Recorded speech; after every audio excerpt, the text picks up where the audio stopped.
Kita sambut narasumber kita, bagaimana beliau yang tadinya tidak mengenal Tuhan, tetapi oleh kemurahan Tuhan, dari iman yang berbeda, dari seorang antikris, artinya orang yang tidak percaya kepada Alkitab, orang yang tidak percaya kepada Tuhan Yesus, terus mendapatkan lawatan Tuhan dan beliau sekarang menjadi seorang yang percaya kepada Tuhan Yesus, bukan hanya percaya tapi juga melayani Tuhan. Nah, bagaimana kisah yang menarik ini diubahkan dari seorang yang tidak beriman kepada Tuhan, tapi justru sekarang menjadi pelayan Tuhan. Oke, kita sambut narasumber kita, Mas Hafidz Al-Ghazali. Selamat malam, Mas Hafidz. Ya, selamat malam, shalom semuanya. Shalom, apa kabar Mas Hafidz? Baik, puji Tuhan. Ya, puji Tuhan. Terima kasih ya Mas Hafidz sudah ada di studio, dan pada malam hari ini teman-teman jangan kemana-mana karena kesaksian beliau luar biasa dari seseorang yang antikris dan bagaimana Tuhan mengubahkan kehidupannya dengan kasih yang begitu luar biasa. Tuhan terus menyatakan kebaikannya di dalam kehidupan beliau. Nah, perjalanan imannya dia akan ceritakan kepada kita semua. Tentu dimulai dari latar belakang dulu ya Mas Hafidz ya, supaya semua menjadi jelas. Oke, waktu dan tempat saya persilakan kepada Mas Hafidz untuk membagikan kesaksiannya. Silakan Mas Hafidz. Shalom semuanya yang dikasihi Tuhan kita Yesus Kristus. Terima kasih untuk Pak Pendeta Yusuf telah memberikan saya kesempatan untuk bersaksi bagaimana perjalanan iman saya bersama Tuhan Yesus itu sendiri. Nama saya Hafidz Ghazali, asal saya dari Jakarta, suku Betawi. Saya dari latar belakang keluarga Muslim. Saya pendidikan mungkin tidak terlalu tinggi karena saya mengalami banyak hal-hal. Mungkin saya akan sharing tentang perjalanan saya. Awal mengenal Tuhan itu saya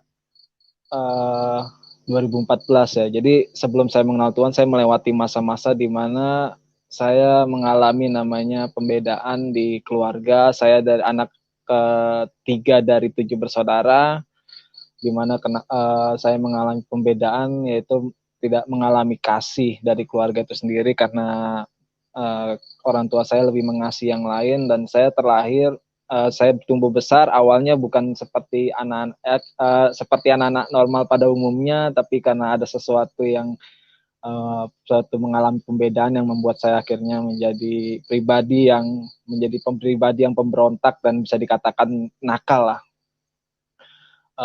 Waktu itu saya mulai mengalami pembedaan ketika saya waktu sekolah saya di madrasah. Terakhir saya sekolah itu kelas 5 setara SD di madrasah kelas 5. Saya keluar itu bukan karena saya melakukan tindakan-tindakan nakal, tapi karena saya mengalami kayak saking tidak pedulinya orang tua saya sampai mereka tidak pedulikan tentang pendidikan saya, dan situ saya mulai timbul kebiasaan-kebiasaan yang akhirnya saya mulai melakukan tindakan-tindakan yang ya nakal lah, bisa dikatakan seperti itu. Dan akhirnya saya mulai bertumbuh dengan lingkungan yang seperti itu, tekanan. Akhirnya saya merasa seperti bukan bagian dari keluarga, padahal keluarga saya mereka cukup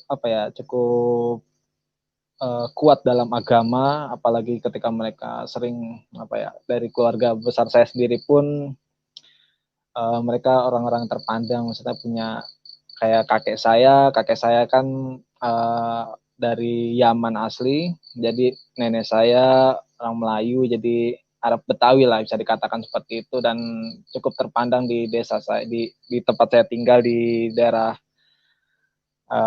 salah satu di Jakarta. Setelah itu saya melihat kayak lingkungan-lingkungan seperti itu ternyata saya tidak mendapatkan seperti apa yang mereka ajarkan. Biasanya bicara tentang mengasihi sesama, atau itu cuma sekedar hanya sekedar khotbahan saja gitu. Yang itu yang membuat saya kadang yang merasa kayak mengalami kepahitan dengan orang-orang yang beragama seperti itu, karena saya bertumbuh di keluarga seperti itu. Ya dulu juga sempat saya diajarkan dari kecil itu tentang apa ya, untuk membenci orang yang di luar Muslim. Dan saya masih ingat dulu saya disuruh kayak nggak boleh main sama orang-orang yang beragama di lain selain Muslim gitu. Dan itu yang akan pertama membuat saya seperti Jaya mikir apa ya, ada satu pertanyaan gitu, kenapa kita nggak bisa berteman dengan orang-orang di luar Muslim gitu. Dan ya apalagi kayak ayah saya juga kan sangat beliau sangat apa ya, mengajarkan kita itu untuk tidak terlalu dekat-dekat dengan seperti itu ya, bahkan mengajarkan kebencian kepada mereka gitu kan. Sering waktu berjalan saya sempat berpikir kenapa harus seperti itu gitu. Dan akhirnya waktu berjalan saya bertumbuh, saya mulai mengalami pembedaan-pembedaan yang akhirnya menciptakan saya menjadi jiwa pemberontak. Dan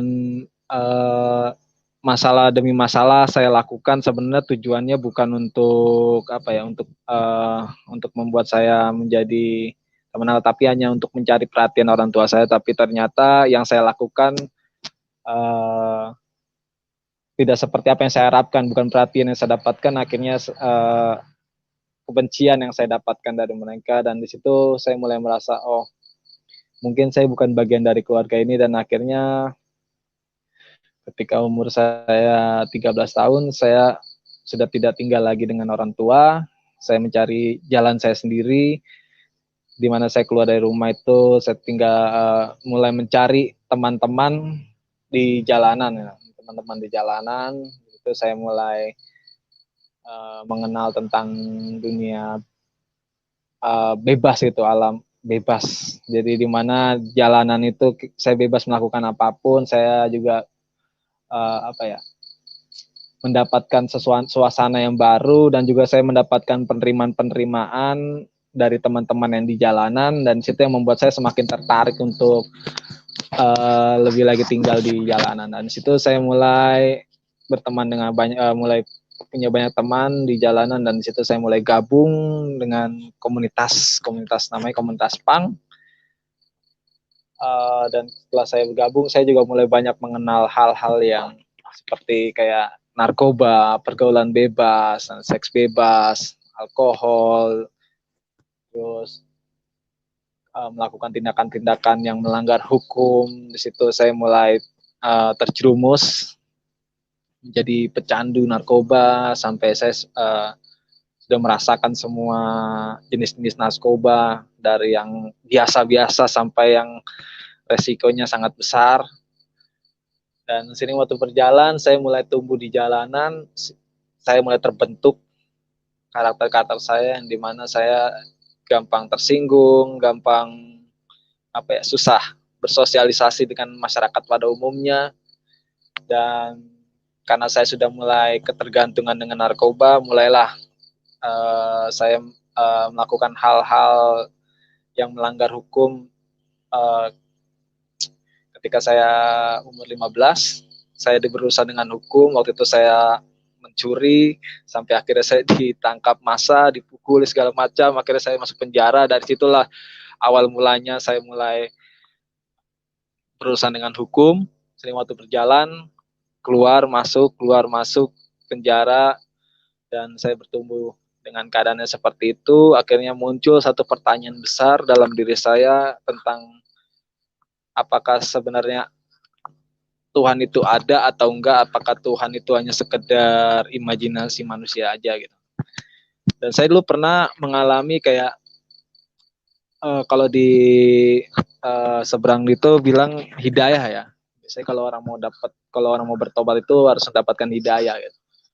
Saya pernah mencoba apakah saya bisa mendapatkan hidayah atau enggak. Waktu itu saya mulai coba dengan apa ya, kembali melakukan ritual-ritual keagamaan seperti sholat atau segala macam. Dan saya menemukan satu titik di mana yang membuat saya kecewa, karena waktu itu memang penampilan saya udah semakin apa ya, bisa dilihat kalau orang-orang awam bilang sangat menyeramkan gitu ya, karena ya bisa lihat sendiri ya anak-anak pang di jalanan itu dandanan seperti apa. Dan waktu itu saya sempat ingin sholat, waktu itu saya ingin sholat di salah satu masjid di Jakarta. Cuma pada waktu itu ya saya ingin mendapatkan hidayah, tetapi bukan hidayah yang saya dapatkan, tapi saya mendapatkan kayak apa ya, diskriminasi karena pada waktu itu ketika saya pengen melakukan sholat, tiba-tiba saya dicurigai sama penjaga-penjaga masjid karena memang sebelum saya ke situ pernah ada kehilangan. Saya awalnya bisa memaklumi ya, tapi di situ membuat saya kayak, loh, saya ini niatnya mau bener kok malah saya dituduh, malah saya didiskriminasi seperti ini. Terus saya mulai berpikir lagi, apa memang sebenarnya agama itu eh, apa ya, omong kosong atau memang sebenarnya Tuhan itu nggak ada gitu. Akhirnya saya di situ memutuskan, udahlah saya nggak mau apa lagi lah melakukan, udah nggak usah Tuhan-Tuhanan, nggak usah agama-agamaan. Terus saya memutuskan untuk hidup ya ngambang-ngambang aja gitu ya. Satu kali saya pernah mengalami mungkin kalau bisa dikatakan kalau sekarang ini taburan satu benih dari hamba Tuhan. Waktu itu saya ingat waktu itu di Jakarta ada namanya Joki Trinwan. Saya di situ pernah bertemu dengan seorang hamba Tuhan. Waktu itu saya masih umur 15 tahunan, itu saya ingat banget. Ketika itu saya bertemu dengan hamba Tuhan itu waktu saya naik ke mobilnya dia sampai ke satu tujuan. Ketika sampai di satu tujuan, sebelum dia kasih saya uang itu, dia bilang dia mau berdoa buat saya. Terus dia ngajakin saya untuk saya juga berdoa gitu kan. Terus awalnya saya bilang, oh saya nggak bisa gitu kan. Terus saya tanya doanya seperti apa. Terus dia bilang dia adalah seorang pendeta gitu, ibu pendeta. Dia bilang kalau misalkan kamu mau ikut berdoa nanti saya kasih uang. Waktu itu nominalnya 200.000 ya, 200.000 pada masa itu sangat besar, apalagi karena waktu itu umur saya masih belasan ya.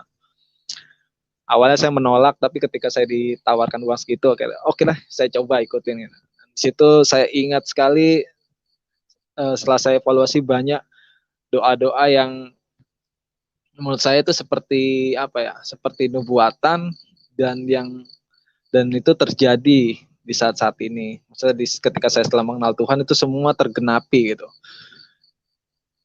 Setelah itu hamba Tuhan itu setelah itu saya kayak ya ikut berdoa aja, ikut berdoa terus diajarin doa dan saya mulai ikuti dan saya nggak tahu awalnya saya yang hanya menganggap karena uang aja saya mau ikut doa. Ternyata ada benih yang tumbuh ketika hamba Tuhan itu berdoa buat saya, bernubuat buat saya. Sering waktu berjalan itu memang prosesnya nggak sebentar gitu, memang prosesnya lama itu dari saya umur belasan sampai saya umur 22-an lah, 23 di situ saya mulai bertemu dengan hamba Tuhan. Ketika saya udah mulai dewasa, tambah dewasa, di situ saya bertemu dengan hamba Tuhan yang dimana dia pelayanan di anak-anak jalanan. Awalnya sih saya sedikit kayak agak merasa aneh dengan orang ini karena aneh aja di Jakarta itu ada orang yang mau bergaul, ngumpul sama saya dan teman-teman waktu itu di Jakarta. Terus saya awal-awalnya sempat kayak bertanya-tanya gitu kan, kenapa sih orang ini kok tiba-tiba datang gitu kan, ngasih makanan, memang nggak membicarakan banyak tentang Tuhan gitu. Seperti hanya mempraktekkan kasih Tuhan aja. Awalnya saya sempat kayak mikir, ini tujuan orang ini apa, maksudnya apa gitu kan, tiba-tiba dia datang, dia bawa makanan, diajak kita ngobrol, saya mulai awalnya saya udahlah nggak apa-apa lah saya manfaatin aja gitu, mumpung di Jakarta kita ada orang baik.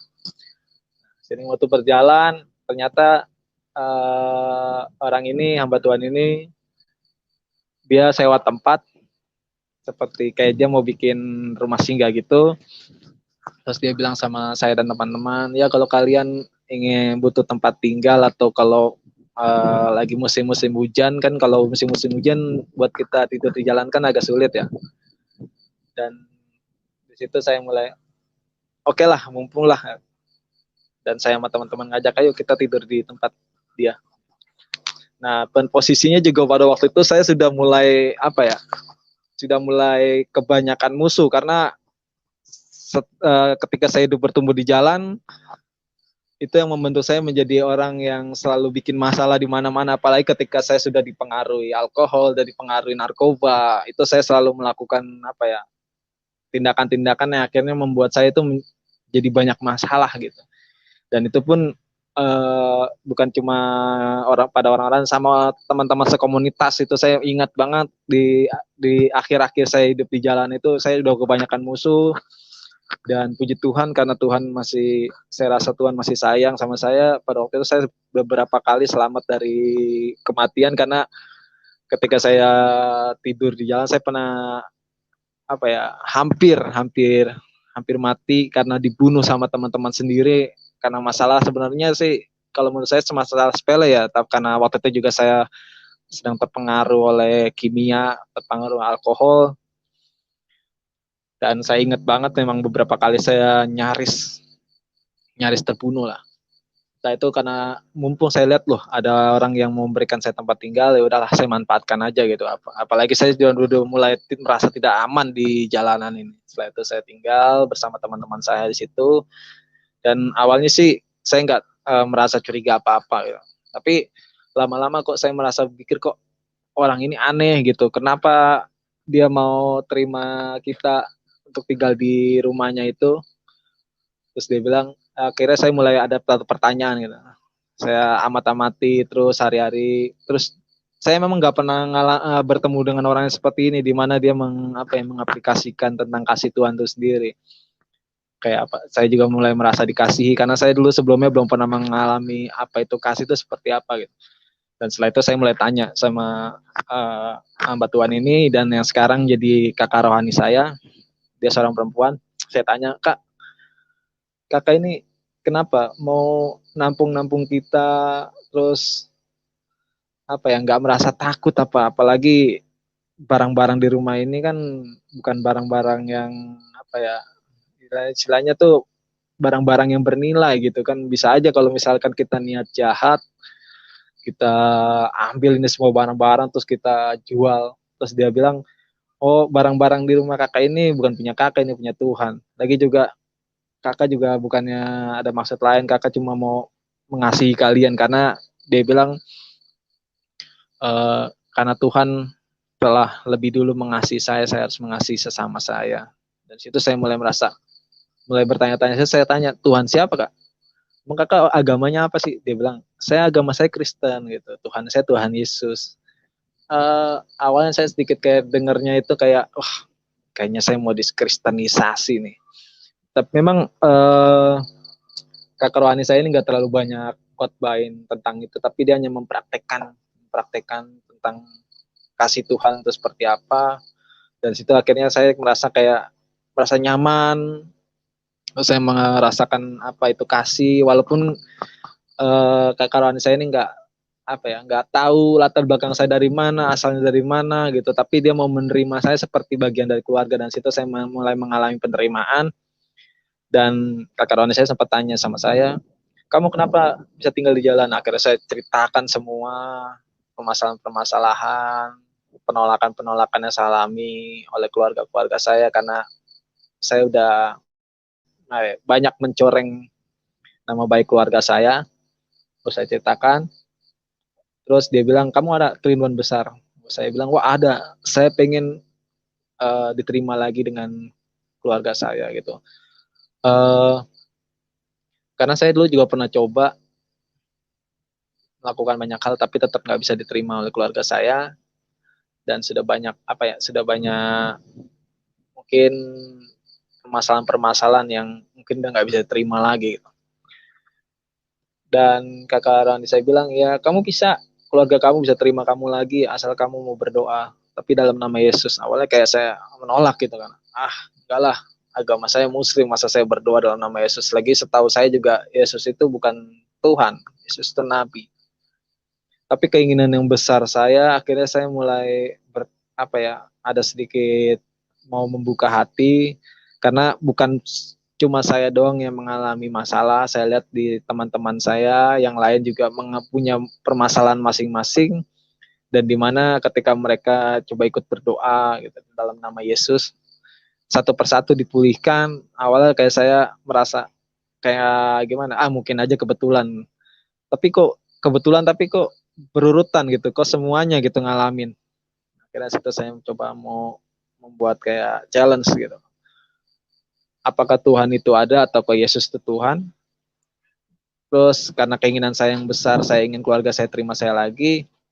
Oke, akhirnya saya memutuskan, oke, saya mau coba. Terus saya bilang, oke Kak, saya mau coba diajarkan doanya seperti apa. Akhirnya di situ saya mulai diajarkan doa dalam nama Tuhan Yesus. Dan beberapa hari kemudian dia bilang, oh, udah kamu coba pulang terus ketemu sama keluarga kamu, karena Tuhan Yesus sudah membuat mengembalikan, memulihkan hubungan kamu sama keluarga. Awalnya saya kayak gak percaya aja gitu. Setelah itu saya bikin tantangan kayak, oke, kalau misalkan itu terjadi, saya percaya Yesus itu Tuhan. Kalau itu nggak terjadi, udah nggak usah bicara tentang agama sama saya, apalagi bicara tentang Tuhan, gitu. Apalagi juga bicara tentang Yesus adalah Tuhan. Gitu. Saya Kakak Rani, saya bilang, ya tapi kamu harus imani. Gitu. Setelah itu saya coba buktikan, saya pulang ke rumah. Ketika saya sampai di rumah, saya mengalami sesuatu hal yang berbeda. Saya mengalami kayak tiba-tiba keluarga saya berbeda nggak kayak dulu. Kalau setiap saya pulang itu dicuekin, apalagi kalau saya datang itu kayak merasa waspada aja gitu, waspada, karena kan memang dulu saya sempat ngelakuin hal-hal yang merugikan keluarga lah. Kayak saya dulu pernah mencuri barang-barang keluarga saya sendiri untuk saya jual untuk beli narkoba. Setelah itu saya coba, saya buktikan, saya pulang. Terus kakak saya bilang, ya tapi kamu harus imani bahwa itu sudah terjadi. Oke, saya pulang dan itu terjadi dan saya ngalami itu, dan wow, di situ yang menurut saya itu adalah mujizat, di mana ketika saya mengalami penerimaan lagi oleh keluarga saya, hubungan saya dengan keluarga dipulihkan, dan ya saya mengalami banyak hal-hal yang nggak pernah saya alami dulu, di mana saya mulai keluarga saya mulai tanya kabar saya, terus bagaimana kehidupan saya sekarang gitu. Tapi mungkin sampai saat ini keluarga saya masih belum mengerti tentang iman saya, karena mereka nggak pernah tanya sih tentang iman saya. Maksudnya mereka belum tahu gitu kalau saya mengimani Yesus sebagai Tuhan gitu. Karena sampai saat ini setahu mereka, yang mereka tahu tuh saya udah berubah aja gitu. Dan mereka nggak pernah tanya-tanya iman kamu apa sekarang, nggak pernah tanya seperti itu sih. Ketika saya pulang ke rumah ya saya seperti biasa aja gitu, seperti biasa, dan saya mulai sering berkontekstual gitu, kayak misalkan kalau saya pulang ke rumah itu, misalkan saya doa pagi itu saya baca Alkitab, tapi yang terjemahan Arab, kan saya masih bisa baca Al-Quran, masih membaca tulisan Arab. Jadi kalau saya pulang itu saya kayak orang ngaji aja gitu, padahal saya baca Alkitab kalau setiap pagi, ya melakukan mungkin saya nggak bisa banyak bercerita tentang Tuhan secara teori ya kepada keluarga saya, karena itu suatu hal yang tidak gampang, karena keluarga saya punya kebenaran yang mungkin menurut pandangan mereka itu nggak bisa diubah-ubah gitu. Makanya ketika saya ketemu mereka itu saya nggak banyak bicara tentang Tuhan secara teori gitu. Dan saya juga maksudnya menjelaskan ke mereka juga sangat sulit ya. Walaupun saya mengerti banyak tentang teori-teori bahwa Yesus itu Tuhan, terus membuktikan seperti ini itu mungkin agak sulit, karena memang nggak bisa mereka menerima itu seperti itu. Maksudnya menerima Tuhan secara teori gitu. Mungkin saya hanya menunjukkan, saya bersaksi kepada mereka melalui tindakan-tindakan di mana yang dulunya saya seperti ini, terus kalau sekarang saya berubah gitu, dan saya juga bersaksinya itu mengaplikasikan apa yang udah Tuhan ajarkan kepada saya gitu. Nah, setelah itu saya setelah saya mengalami penerimaan berkeluarga, saya bilang sama keluarga saya kalau saya tinggal sama kakak angkat lah saya bilangnya. Setelah itu saya kembali ke tempat kekarwani saya. Saya bilang, saya mau belajar siapa itu Tuhan Yesus, saya mau nerima Tuhan Yesus itu sebagai Tuhan. Terus saya bilang, saya pengen belajar siapa sih Tuhan Yesus itu, kok bisa apa ya, saya mengalami sesuatu yang nggak pernah saya alami gitu. Itu menurut saya mujizat sekali gitu kan. Karena saya ingin belajar tentang Tuhan Yesus. Lalu kakarwani saya situ mulai menceritakan tentang Tuhan Yesus, mengajak saya baca Alkitab, saya dan teman-teman baca Alkitab. Dan setelah beberapa bulan saya meminta untuk dibaptis, memberi diri untuk dibaptis. Setelah itu saya dibaptis 2014. Saya dibaptis. Setelah saya dibaptis itu kekaroni saya menyarankan saya dan teman-teman untuk ikut gabung di seminar-seminar misi. Jadi ketika saya mengenal Tuhan itu, saya langsung diterjunkan, diperadabkan oleh dunia misi. Saya ikut seminar-seminar. Waktu itu ada salah satu organisasi yang mengadakan seminar-seminar. Di situ saya mulai belajar tentang karakter-karakter Tuhan, terus tentang bagaimana ketika kita setelah mengenal Tuhan Yesus itu tidak pasif, tapi kita menjadi orang yang aktif untuk menyebarkan, maksudnya bersaksi kepada orang-orang seperti itu. Dan situ saya mulai belajar banyak hal tentang Tuhan, dan situ saya mengalami banyak mujizat-mujizat yang menurut saya itu mustahil, tapi ternyata itu nyata gitu. Dan juga saya mulai mengalami pemulihan, di mana saya juga dulu ketergantungan narkoba, ketergantungan alkohol, ketergantungan seks, segala macam. Sedikit demi sedikit ketika saya mengenal Tuhan, saya mulai dipulihkan. Memang prosesnya nggak gampang, tapi karena ada keyakinan saya pada Tuhan, itu maksudnya saya percaya dalam Tuhan Yesus ada pengharapan. Di situ saya mengalami banyak pemulihan, saya mulai kembali seperti orang pada umumnya gitu. Memang nggak gampang prosesnya, tapi puji Tuhan ya, Tuhan membantu saya sampai saya akhirnya bisa berubah total. Dan setelah ikut seminar itu, saya makin banyak tertarik gitu tentang dunia misi pelayanan seperti itu. Dan akhirnya kekarwan saya menyarankan untuk saya ikut sekolah misi di Bali, salah satu organisasi di Bali. Setelah itu saya gabung, dan ya saya mengalami memang banyak beberapa hal yang menurut saya itu mustahil, tapi itu terjadi gitu ketika dimana Tuhan juga bawa saya sampai ke luar negeri, ke India. Waktu itu saya pelayanan ke India, dan itu nggak pernah terpikirkan dalam kepikiran saya bisa, maksudnya Tuhan sampai bawa saya sejauh ini gitu kan. Padahal saya dulu juga istilahnya kayak ikut Tuhan, ngalamin Tuhan seperti ini aja udah luar biasa banget, apalagi sampai Tuhan bawa ke sana. Itu saya nggak pernah kepikiran, apalagi ketika saya sampai ke luar negeri itu juga bukan karena saya banyak uang, apalagi ada orang yang bantu saya, enggak. Saya ngalami di mana saya mengalami tentang iman, itu belajar tentang iman, beriman, bagaimana tidak bergantung kepada orang lain.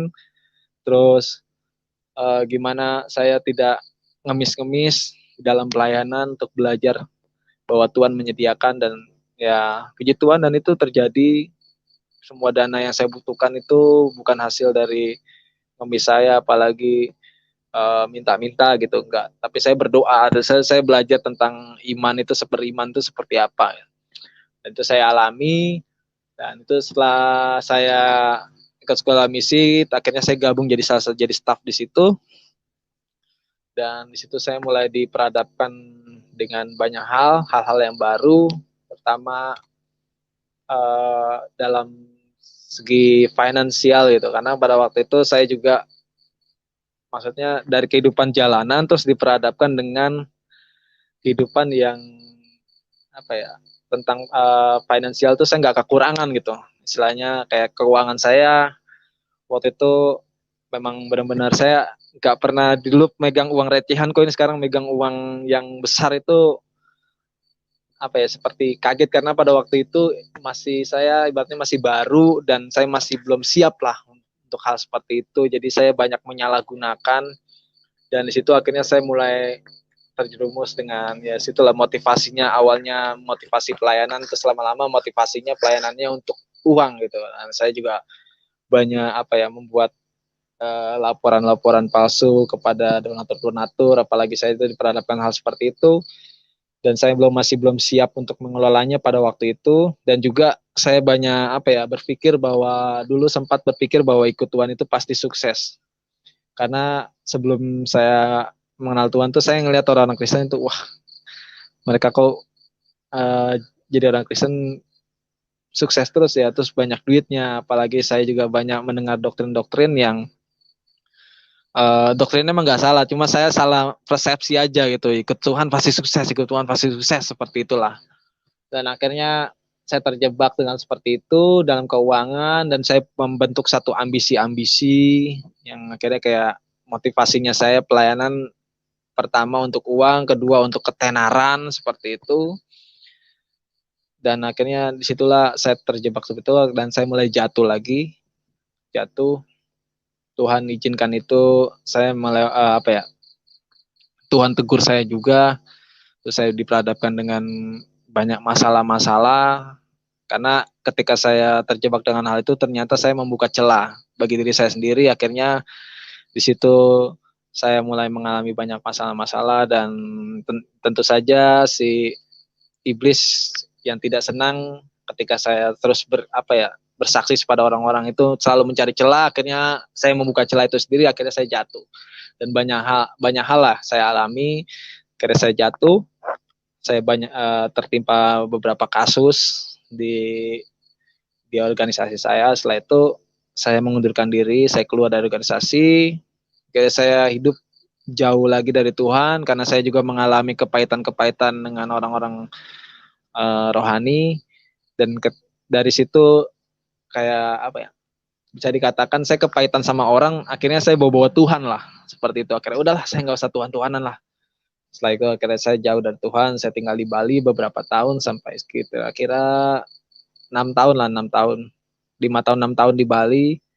Dan saya semakin hancur, saya mulai lagi terjerumus narkoba segala macam. Dan saya waktu berjalan, akhirnya Tuhan tegur saya ketika waktu itu saya lagi pakai narkoba sama teman saya. Akhirnya teman saya overdosis, terus saya bawa ke rumah sakit dan ternyata meninggal. Di situ saya mulai merasa ketakutan, di mana kayak saya udah mengerti banyak kebenaran, apalagi saya sudah pernah pelayanan. Terus kalau misalkan seandainya saya mati dalam keadaan seperti itu, saya tahu konsekuensinya bagaimana, saya kemana gitu. Yang pastinya bukan ke surga. Itu saya mulai merasa ketakutan. Akhirnya dalam diri saya Tuhan mulai bicara lagi, dan situ saya mulai coba berdoa lagi sama Tuhan. Nah, setelah itu saya hubungi kakak rohani saya. Jadi ketika saya jatuh waktu itu saya udah nggak mau hubungi kakak rohani, saya nggak mau berhubungan dengan orang-orang rohani lagi. Tapi setelah saya Tuhan tegur, saya mulai hubungi kakak rohani saya lagi, dan dia bilang, puji Tuhan kalau saya masih mau masih hubungi kakak rohani saya. Terus dia bilang kakak rohani saya itu banyak mendoakan selama saya jauh dari Tuhan. Dan saya bilang sama kakak rohani saya mau kembali sama Tuhan, saya mau bertobat lagi. Setelah itu kakak rohani saya bilang, ya nggak apa-apa, Tuhan nggak pernah menolak siapapun yang ketika yang sadar bahwa dia salah itu bertobat. Setelah itu saya bertobat lagi. Terus kakak rohani saya sarankan untuk keluar dari Bali. Kakak rohani saya punya teman di Jawa Timur, dan yang sekarang jadi bapak rohani saya di sini.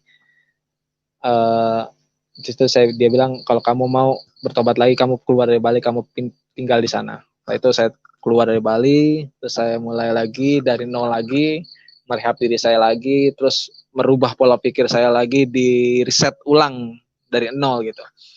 Dan saya akhirnya ikut di tempat bapak rohani saya ini pemulihan. Setelah beberapa bulan saya ikut pemulihan, akhirnya saya mulai pulih lagi. Dan situ saya mulai belajar lagi. Dan selama saya pemulihan itu nggak cuma sekedar merehab diri sendiri, tapi belajar juga tentang banyak hal-hal gitu. Dan situ saya mendapat hal-hal yang baru. Oh ternyata memang ikut Tuhan itu nggak lurus-lurus saja, dan memang nggak selalu bagus gitu jalannya.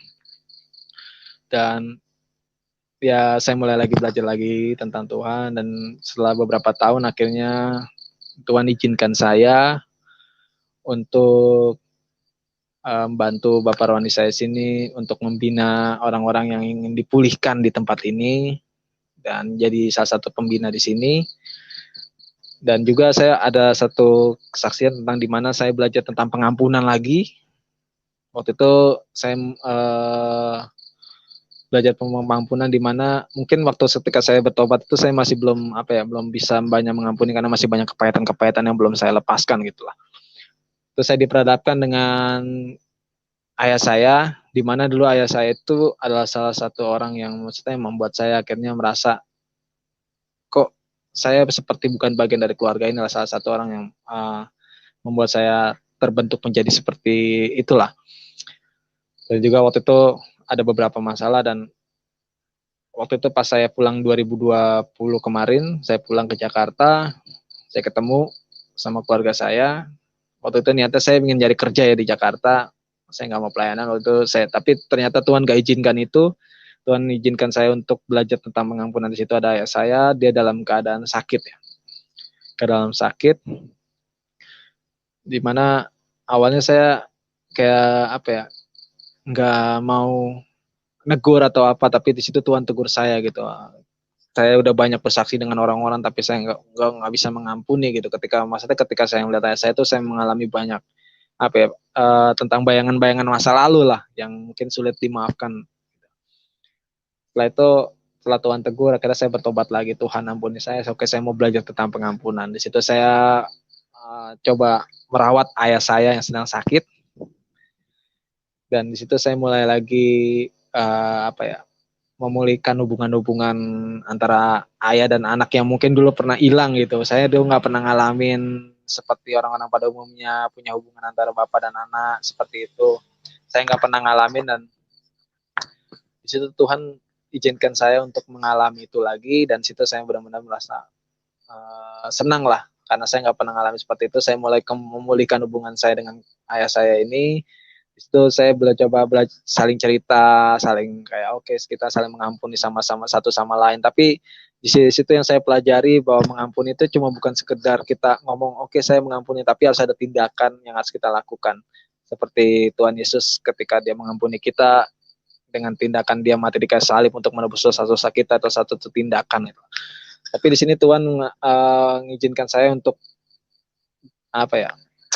melakukan hal merawat ayah saya karena pada waktu itu kan keluarga-keluarga yang lain pada sibuk di rumah, nggak ada siapa-siapa gitu. Karena kalau ayah saya mau ngapa-ngapain kan sulit kan dia sakit.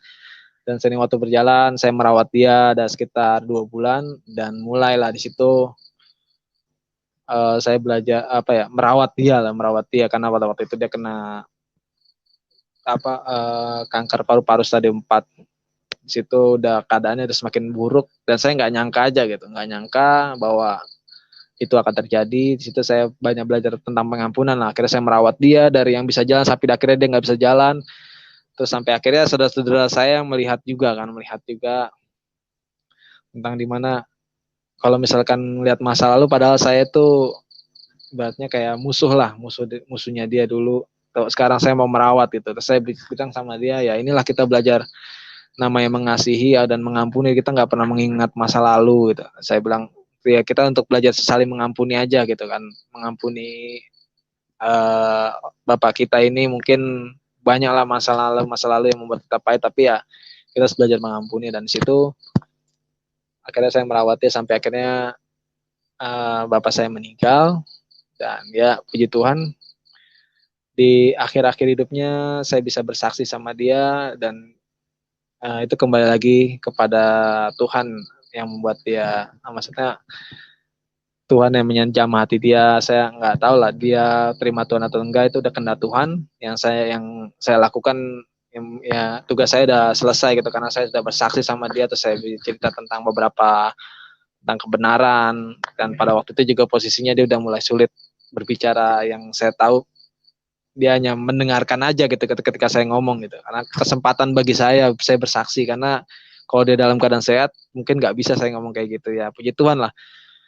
Mungkin kalau menurut saya agak berat ya kehilangan orang yang misalnya baru pulih hubungan terus tapi Tuhan ambil itu cepat.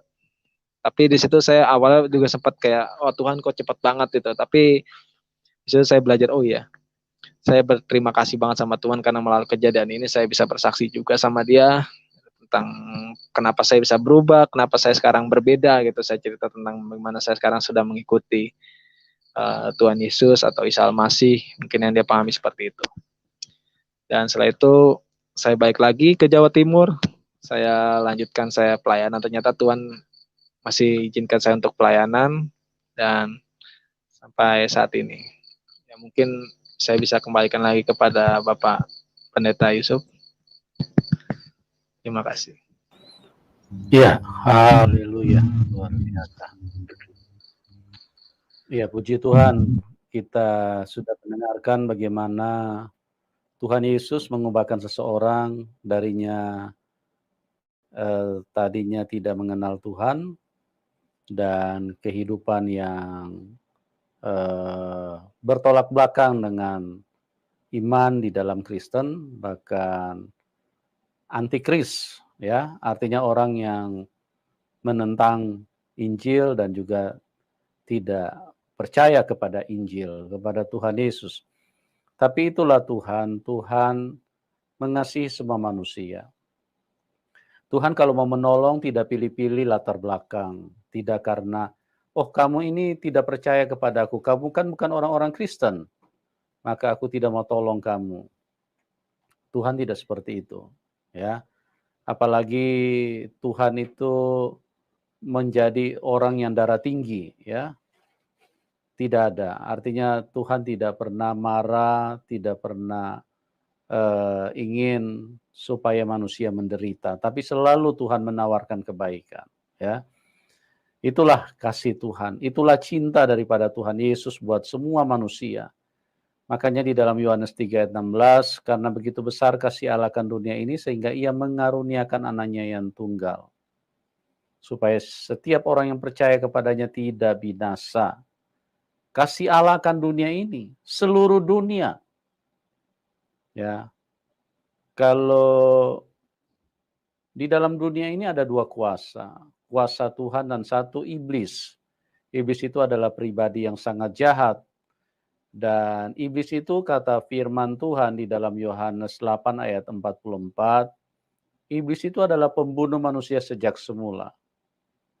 Nah inilah yang Tuhan datang ke dalam dunia untuk merebut kita dari tangan iblis. Oleh karena Tuhan begitu baik. Nah, teman-teman yang belum kenal Tuhan, lewat kesaksian ini kiranya mencerahkan, menerangi pikiranmu, supaya bisa juga mengalami apa yang dialami oleh Mas Hafidz Ghazali, ya, Al-Ghazali. Dan supaya bukan untuk orang Kristen bertambah banyak, itu tidak penting. Apalagi cuma berganti KTP, itu lebih tidak penting lagi. Itu cuma merepotkan orang lain, karena pekerjaan administrasi, berubah-ubah KTP, ketik-ketik, itu tidak penting. Yang penting itu semua manusia bisa pulang ke surga. Karena setan itu jahat dan dia ingin semua manusia masuk neraka. Nah itulah teman-teman perjalanan dari seorang Hafidz Al-Ghazali, dan luar biasa kasih Tuhan di dalam hidupnya. Saya berdoa juga buat teman-teman supaya kasih Tuhan bisa terjadi di dalam kehidupan Anda yang belum kenal Tuhan, dan yang sudah kenal Tuhan biarlah tambah kuat di dalam Tuhan. Dan bagi teman-teman yang diberkati yang ingin mendukung Mas Hafidz Al-Ghazali, nanti nomor rekeningnya kami taruh di layar deskripsi. Ya, silakan bagi teman-teman yang diberkati, boleh dukung pelayanan beliau. Beliau saat ini bukan hanya menerima Tuhan, tetapi beliau juga melayani Tuhan. Ya, jadi kita harus saling mendukung. Oke, Mas Hafidz, terima kasih buat kesaksiannya, dan juga buat teman-teman yang sudah menyaksikan, terima kasih. Doa kami buat Anda semua, dan kita akan berjumpa di program selanjutnya. Dan salam kemenangan buat kita semua.